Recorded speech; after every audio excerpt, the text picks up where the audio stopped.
Hello दोस्तों, नमस्कार। स्वागत है आपका एक बार फिर से आपके अपने यूट्यूब चैनल डिजिफ्लाई में। तो दोस्तों, UP triple S C PT 2025 की भारतीय इतिहास की क्लास फिफ्थ में स्वागत है आपका। और आज हम बात करेंगे क्लास फिफ्थ में गुप्त एवं गुप्तोत्तर साम्राज्य, Gupta and post Gupta empire के बारे में, और यहाँ पे राजपूत राजवंश के बारे में बात करेंगे।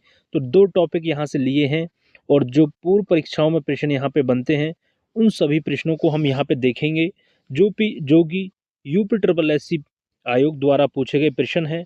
उन सभी प्रश्नों को हम यहाँ पे करेंगे। तो बने रहें हमारे साथ दोस्तों। चैनल पर नए हैं तो प्लीज़ चैनल को जरूर सब्सक्राइब कर लें। और हाँ दोस्तों, एक और बात, वीडियो को बिना स्किप किए दोस्तों अच्छे से देखें, क्योंकि 15 से 20 मिनट के आसपास ये वीडियो होती है। तो यहाँ पे सभी चीज़ें हम कवर कर लेते हैं, जितने भी प्रश्न यूपी ट्रिपल एस सी आयोग द्वारा पूछे गए हैं अभी तक की परीक्षाओं में, उन सभी का समावेश हमने इस वीडियो में किया है। और ये सीरीज हमारी निरंतर चल रही है। तो आप जो सीरियस हैं UP triple S C PT 2025 के लिए, वो हमारे साथ जुड़ सकते हैं दोस्तों। और चैनल को सब्सक्राइब कर लें, क्योंकि यहाँ पे हम निरंतर डेली आपको वीडियोस लाते हैं, जिससे आपकी कंप्लीट तैयारी हम यहाँ पे कराएंगे।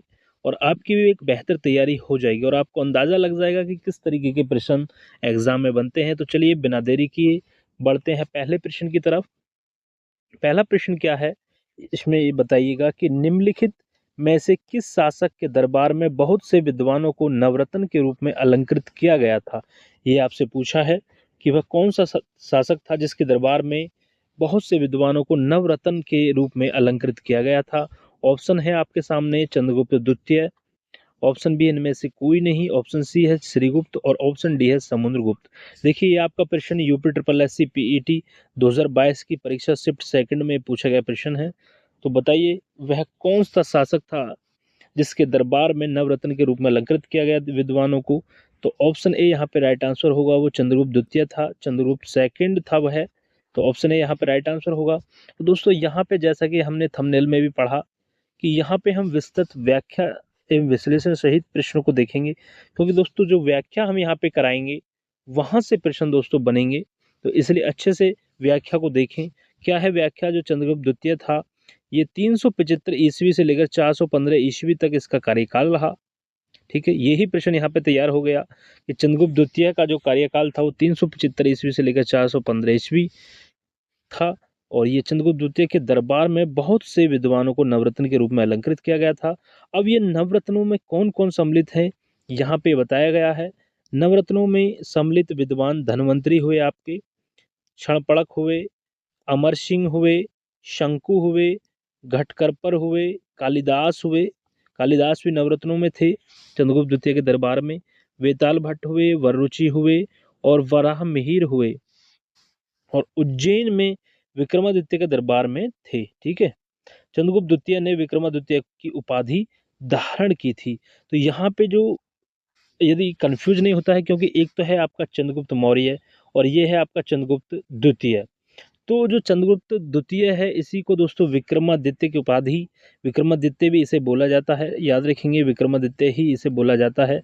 और नवरत्नों में दोस्तों यहाँ पे बात की गई है, नौ रत्न जो थे वो विक्रमादित्य के दरबार में थे, जिसको चंद्रगुप्त द्वितीय भी बोलते हैं।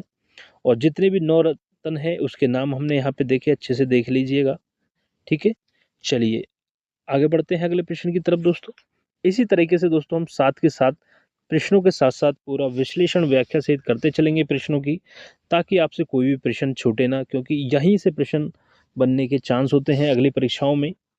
तो अगला प्रश्न है कि हर्षवर्धन के शासनकाल के दौरान क्या हुआ था। निम्नलिखित में से कौन सी नई राजधानी थी जो थानेश्वर से स्थानांतरित हुई थी। ठीक है, ये आपको बताना है कि हर्षवर्धन के शासनकाल के दौरान वह कौन सी राजधानी थी निम्नलिखित में से जो थानेश्वर से स्थानांतरित हुई थी। ऑप्शन ए है कुरुक्षेत्र, ऑप्शन बी है मगध, ऑप्शन सी है पाटलिपुत्र, या ऑप्शन डी है कन्नौज। तो आप कहेंगे सर वो है कन्नौज। ऑप्शन डी यहाँ पे राइट आंसर होगा। चलिए पढ़ते हैं कि हर्षवर्धन प्राचीन उत्तर भारत का एक सम्राट था, जिसने 606 ईस्वी से लेकर 647 ईस्वी तक शासन किया। यह पुष्यभूति वंश का था। इन्होंने अपने शासनकाल में अपनी राजधानी थानेश्वर से कन्नौज स्थानांतरित की थी। थानेश्वर से कहाँ ले गए थे ये? कन्नौज। और इसका शासनकाल कितना रहा? कार्यकाल 606 ईस्वी से लेकर 647 ईस्वी तक शासन किया। ठीक है, हर्षवर्धन ने, याद रखेंगे। चलिए अगला प्रश्न की तरफ बढ़ते हैं।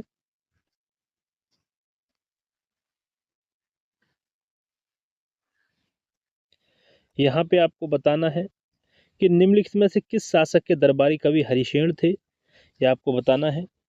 हरिशेन जो थे वो दरबारी कवि किस शासक के थे? स्कंदगुप्त के थे, कुमारगुप्त के थे, समुद्रगुप्त के थे, या इनमें से कोई नहीं? तो आप कहेंगे हरिशेन जो थे दरबारी कवि वो समुद्रगुप्त के शासक के दरबारी कवि थे। ऑप्शन बी राइट आंसर होगा। हरिशेन समुद्रगुप्त का दरबारी कवि था। ये 4वीं शताब्दी के संस्कृत के महान कवि और गुप्त सम्राट समुद्रगुप्त के मंत्री थे। इसके द्वारा ही प्रयाग प्रशस्ति की रचना की गई थी। प्रयाग प्रशस्ति गुप्त वंश के राजनीतिक इतिहास के बारे में जानने के लिए महत्वपूर्ण अभिलेखीय स्रोतों में से एक है। समुद्रगुप्त चंद्रगुप्त प्रथम का पुत्र और उत्तराधिकारी था और गुप्त वंश का सबसे महान शासक था। तो यहाँ पे जो है ये याद रखने वाली चीज जो है वो ये है कि प्रयाग प्रशस्ति जो है वो किसकी रचना थी? समुद्रगुप्त की थी। याद रखेंगे अच्छे से। ठीक है, चलिए आगे बढ़ते हैं। अगला प्रश्न क्या है? अगला प्रश्न क्या है आपके सामने देखेंगे।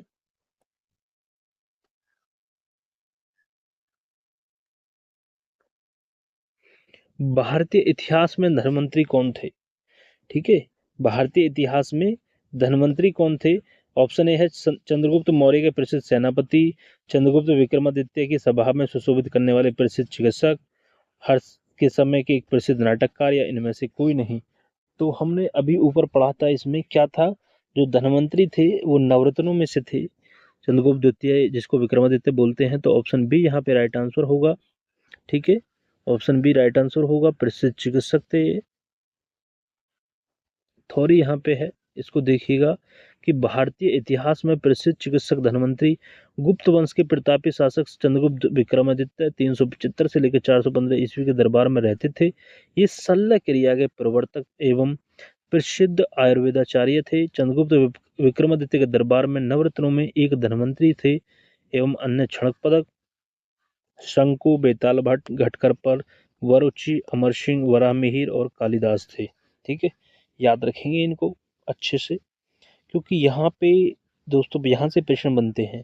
इन 9 रत्नों के भी नाम पूछ लेते हैं, तो अच्छे से इन 9 रत्नों के नाम आपको याद रखने हैं। ठीक है, चलिए आगे। विक्रम संवत कब से प्रारंभ हुआ? तो याद रखेंगे अच्छे से। ये 57 ईसा पूर्व से स्टार्ट हुआ, पहला ही राइट आंसर होगा। इसके बारे में पढ़ेंगे, यहाँ से जो प्रश्न बनने के चांस हैं उनको देखेंगे, कौन कौन से प्रश्न बन सकते हैं। देखिए, विक्रम संवत अत्यंत प्राचीन संवत है। विक्रम संवत का प्रणेता सम्राट विक्रमादित्य को माना जाता है, जिन्होंने लगभग 57 ईसा पूर्व विक्रम संवत का प्रारंभ किया। तो कौन माना जाता है इसके प्रणेता? सम्राट विक्रमादित्य को माना जाता है। ठीक है, अब कुछ संवत है आपकी और कुछ प्रारंभ है और प्रेरणाता है। जैसे कि विक्रम संवत 57 ईसा पूर्व से प्रारंभ हुई और इसके प्रेरणाता विक्रमादित्य थे। शक संवत आपकी 78 ईस्वा में कनिष्क हैं इसके प्रेरणाता, और हिजरी संवत 622 ईस्वी मोहम्मद साहब हैं इसकी प्रेरणाता। ठीक है, तीनों को अच्छे से याद रखें, प्रश्न बनते हैं यहाँ से। चलिए आगे बढ़ेंगे। अब क्या है देखिए यहाँ पे कि खगोलविद वराहमिहिर और कवि कालिदास किसके दरबार का हिस्सा थे? तो अभी पहले बात हुई है विक्रमादित्य के दरबार का हिस्सा थे। चलिए अगला प्रश्न देखेंगे अब।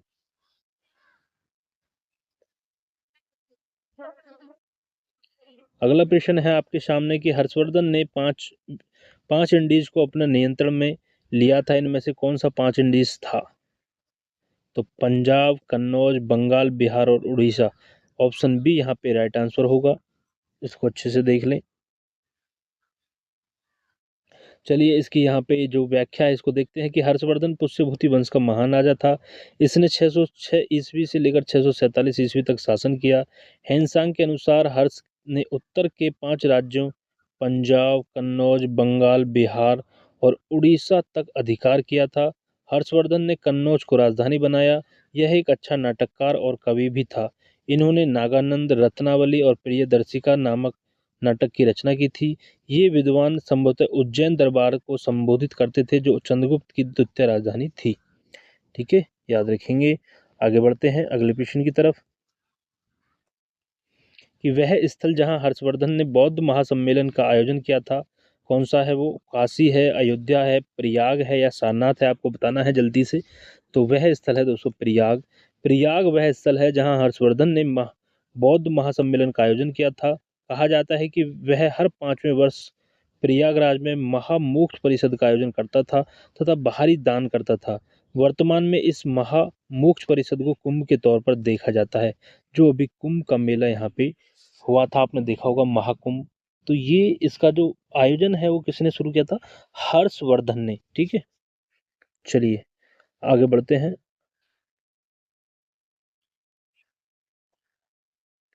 कन्नौज से पूर्व हर्षवर्धन कहाँ का शासक था? ये पूछा है, कई बार एग्जाम में आया है। देखिए अमीन परीक्षा में पूछा गया प्रश्न है। कन्नौज से पूर्व हर्षवर्धन कहाँ का शासक था? कौशाम्बी का था, श्रावस्ती का था, कुशीनगर का था या थानेश्वर का था? तो आप कहेंगे थानेश्वर का था। ऑप्शन डी राइट आंसर होगा। हर्षवर्धन अंतिम हिंदू सम्राट था, ये बात याद रखना, जिसने कश्मीर को छोड़कर समस्त उत्तरी भारत पर राज्य किया। हर्षवर्धन 606 ईस्वी में थानेश्वर के सिंहासन पर बैठा तथा बाद में कन्नौज को अपनी राजधानी बनाया। ठीक है, बढ़ते हैं अगले प्रश्न की तरफ। दोस्तों वीडियो पसंद आ रही हो तो वीडियो को लाइक शेयर जरूर करें। यहाँ पे देखेंगे चलिए कि गुप्त काल की प्रसिद्ध महिला शासक कौन थी? गुप्त काल की कुबेर नागा, राजश्री, प्रभावती गुप्ता या कुमार देवी? देखिए यूडीएलडी में पूछा गया प्रश्न है कि गुप्त काल की प्रसिद्ध महिला शासक कौन थी? तो आप कहेंगे सर कि प्रभावती गुप्ता। ऑप्शन बी यहाँ पे राइट आंसर होगा।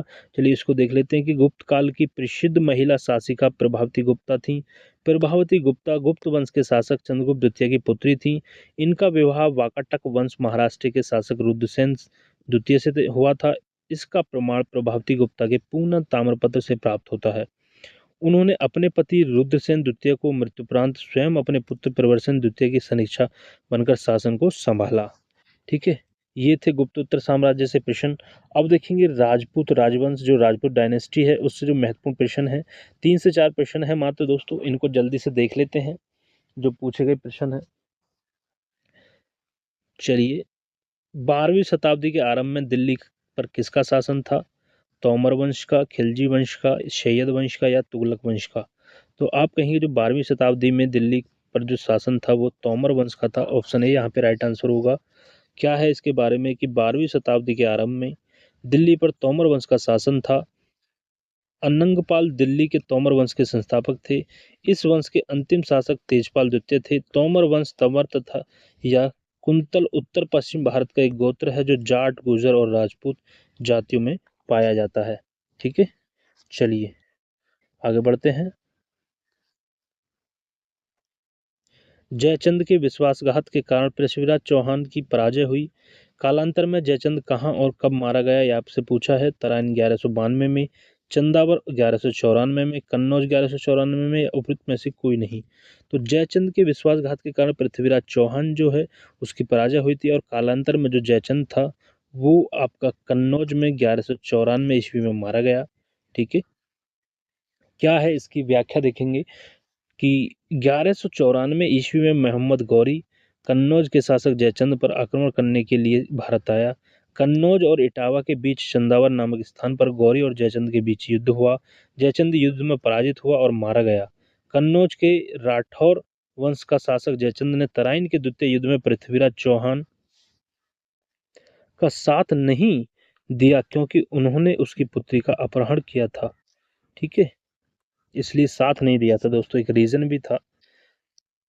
चलिए आगे बढ़ते हैं। ये अंतिम प्रश्न है इस वीडियो का। चलिए जल्दी से इसको भी देख लेते हैं कि निम्न में से कौन से वंश ने भारत के दक्षिण भाग पर शासन नहीं किया है? चेर, राजपूत, पांड्य या चोल? तो वो राजपूत राजवंश है जिसने भारत के दक्षिण भाग पर शासन नहीं किया है। राजपूत वंश ने भारत के दक्षिण भाग पर शासन नहीं किया। 7वीं से लेकर 12वीं शताब्दी तक का काल राजपूत काल कहलाता है। इस काल के महत्वपूर्ण राजपूत वंशों में राष्ट्रकूट वंश, चालुक्य वंश, चौहान वंश, चंदेल वंश, परमार वंश एवं गढ़वाल वंश आदि आते हैं। राजपूत वंश ने भारत के उत्तर भारत भाग पर शासन किया जैसे राजस्थान, दिल्ली, पंजाब, मध्य प्रदेश इत्यादि। ठीक है, यहाँ पे दक्षिण भाग पर जो है भारत का प्रशासन नहीं किया था राजपूत लोगों ने।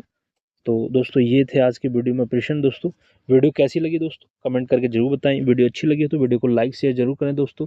मिलते हैं बहुत जल्द अगली वीडियो में। इसी तरीके से दोस्तों ये कंटिन्यू हमारी सीरीज आती रहेंगी। तो चैनल पर नए हैं तो प्लीज़ चैनल के साथ जुड़ जाएं। चैनल को जरूर सब्सक्राइब करें दोस्तों और वीडियो को अपने दोस्तों तक जरूर पहुंचाएं। धन्यवाद।